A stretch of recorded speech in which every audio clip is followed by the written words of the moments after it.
বর্ধমানের Curzon gate কি মমতা বন্দ্যোপাধ্যায় সরকারে আসার পর তৈরি করেছেন?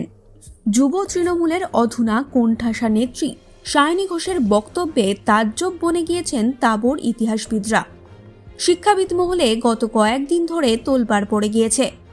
শুনে নেওয়া যাক বুধবার ঠিক কি বলেছিলেন সায়নী।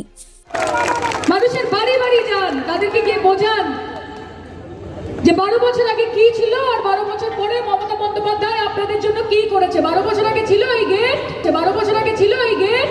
কবে তৈরি হয়েছিল বর্ধমানের কার্জন গেট? কে তৈরি করেছিলেন এই তোরণ? কি বলছেন শহরের শিক্ষাবিদ অধ্যাপকরা? করজনের আমন্ত্রণ উপলক্ষেই করা। কে করেছিলেন? বিজয়চাঁদ মহারাজ, তৎকালীন মহারাজা বিজয়চাঁদ। কোন সালে ওটা? 1904 সালে। পরবর্তী ক্ষেত্রে বিজয় তোরণ কবে নাম হলো? বিজয় তোরণ নামটা হয়েছে পরে লোকের এতে, বর্ধমানবাসীর অনুরোধে এটা পৌরসভাই নামটা করে বিজয় তোরণ। প্রথম কি নাম হয়েছিল? Star of India. তাহলে এই যে স্টার অফ ইন্ডিয়া, বিজয় তোরণ, হ্যাঁ প্রথম নাম, হ্যাঁ বিজয়চাঁদ যখন তৈরি করেছিলেন তার নাম ছিল স্টার অফ ইন্ডিয়া। যে বিজয় চাঁদের নাম উপলক্ষে বিজয় তোরণ। হ্যাঁ হ্যাঁ হ্যাঁ। কিন্তু এখন তো লোকে কার্জন গেট বলেই পরিচিত। হ্যাঁ, কিন্তু লোক মুখে কেউ আর বলে না, ওই রকমই থেকে গেছে। যেমন হচ্ছে এরকম সব জায়গায় আছে, কেউ রবীন্দ্র সেতু বলে না, সবাই বলে হাওড়া ব্রিজ।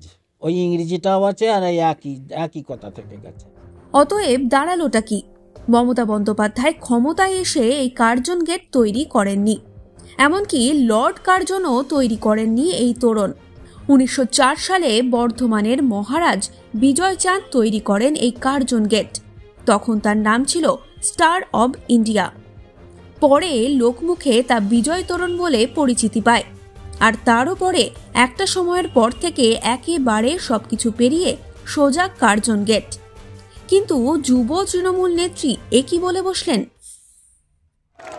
মানুষের বাড়ি বাড়ি যান, তাদেরকে গিয়ে বোঝান যে 12 বছর আগে কি ছিল আর 12 বছর পরে মমতা বন্দ্যোপাধ্যায় আপনাদের জন্য কি করেছে। 12 বছর আগে ছিল এই গেট। তৃণমূল মানেই অপসংস্কৃতি, তৃণমূল মানেই দুর্নীতি, তৃণমূল মানেই অশিক্ষা। এটা তৃণমূলের সমার্থক শব্দে পরিণত হয়ে গেছে। তাই গতকাল সায়নী ঘোষ এসে কার্জন গেটটি না মমতা ব্যানার্জি তৈরি করছে। আসলে হবে না এবার কেন? একটা কথা আছে না যে যেমন যার তেমনি বাস।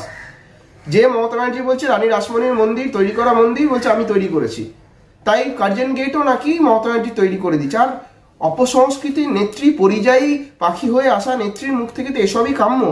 যে নেত্রী কিনা হিন্দু ধর্মের ভাবাবেগে আঘাত লাগিয়ে শিবলিঙ্গে কন্ডম পরিয়ে তার বহিঃপ্রকাশ ঘটাতে পারে, তো তার কাছ থেকে এর থেকে বেশি কিছু আশা করা যায় না। এটা বাঙালির অপমান, বাংলাকে অপমান, বাংলার ঐতিহ্যকে অপমান, বাংলার সংস্কৃতিকে অপমান, বাংলার ইতিহাসকে অপমান। এরা কিনা বড় বড় কথা বলে, এরা কিনা বড় বড় তাত্ত্বিক কথা বলে, এরা কিনা সংস্কৃতির কথা বলে। বিবেকানন্দ নিয়ে রাজ্য বিজেপির সভাপতি সুকান্ত মজুমদারের বক্তব্য নিয়ে শাসক শিবির কম জলঘোলা করেনি, যার প্রতিবাদে রাস্তায় দাঁড়িয়ে ফুটবলও খেলেছিলেন সায়নী ঘোষ। কিন্তু বর্ধমানে এসে কার্জন গেটের সামনে দাঁড়িয়ে যুবনেত্রীর এই আত্মঘাতী গোল রীতিমতো ব্যাকফুটে ঠেলে দিল ঘাসফুল শিবিরকে। এই সময় ডিজিটাল।